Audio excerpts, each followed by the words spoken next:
Objet nombre, SCP-230. L'homme le plus gai du monde. Classe, Euclide. Procédure de confinement spéciale, SCP-230 doit être confiné dans une salle sécurisée du site. La salle doit disposer d'un système de ventilation filtrant l'air sortant avant de le renvoyer dans les conduits de ventilation du site. Chacune des requêtes de SCP-230 doit être satisfaite si ces dernières respectent les procédures de confinement.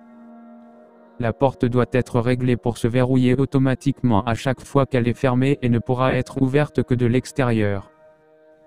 Tout membre du personnel pénétrant dans la salle occupée par SCP-230 doit porter une tenue complète asthma avec ses propres réserves d'oxygène.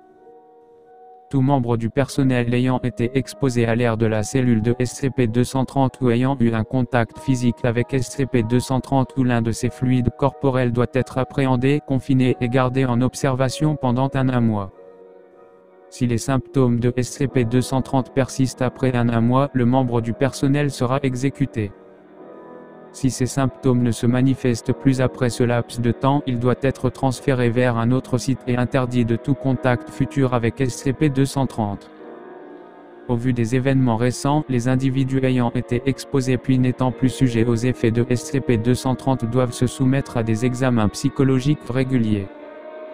Si ces examens révèlent chez le membre du personnel la présence de n'importe lequel des symptômes présents dans le document 230 à 4436-B, ce membre du personnel doit être exécuté. Note, le sujet a tenté à de nombreuses reprises de s'évader en utilisant le personnel exposé à SCP-230, ceci représente une menace faible, les membres du personnel affectés étant généralement dans un état de fatigue physique considérable, toutefois ces membres du personnel peuvent se montrer particulièrement violents afin de rester en présence de SCP-230. Description: SCP-230 est un humain mâle de type caucasien d'apparence mince et décharnée. SCP-230 mesure 185 cm, pèse 68,04 kg et semble être âgé de plus ou moins 30 ans. Il porte des vêtements clairs avec une nette préférence pour le rose et le jaune. L'objet est un individu particulièrement joyeux, il ne semble pas être capable d'exprimer d'émotions. SCP-230 sécrète un agent chimique similaire à l'héroïne avec ses pores. L'agent a été nommé composé, une fois sécrété, il s'évapore immédiatement et contamine l'air entourant SCP-230. Le composé semble être efficace à partir du moment où sa concentration dans l'air excède 30 parties par million. Lorsqu'inhalé, le composé cause un état d'euphorie chez les sujets. Des analyses sur les classes des soumis aux effets du composé indiquent une concentration de dopamine supérieure à 5 fois la concentration moyenne lors d'un rapport sexuel.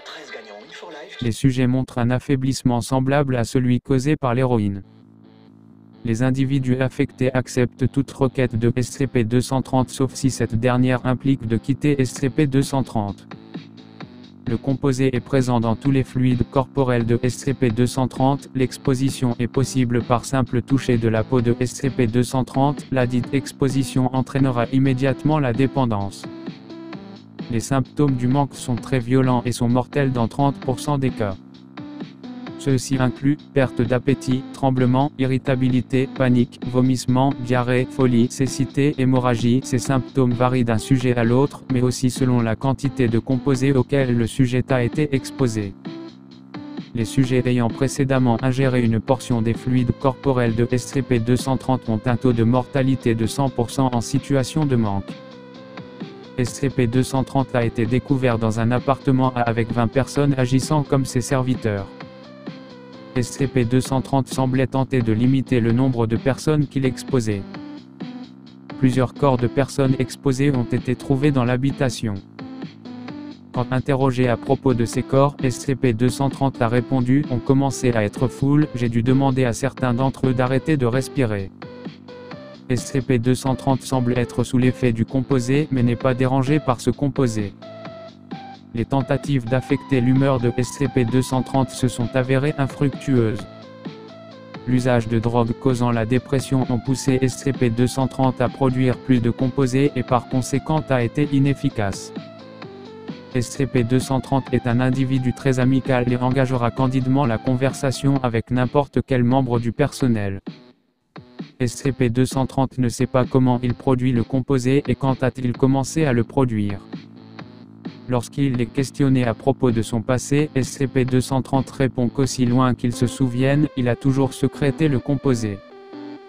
SCP-230 préfère parler de sujets qu'il considère comme bons ou gays. SCP-230 est très attaché au mot gay. Lorsqu'il lui fut demandé de se décrire, SCP-230 utilisa le mot gay 6 fois, gaieté 4 fois, et la formule le plus gay une fois quand il se définit comme l'homme le plus gay du monde. Note du DR, l'attachement de SCP-230 au mot gay n'a rien à voir avec l'orientation sexuelle. SCP-230 ne semble pas avoir d'orientation sexuelle, il ne porte aucun intérêt au sexe. Cela a du sens, sachant que SCP-230 reçoit la même quantité de plaisir lorsqu'il effectue n'importe quelle activité, rendant le sexe non nécessaire.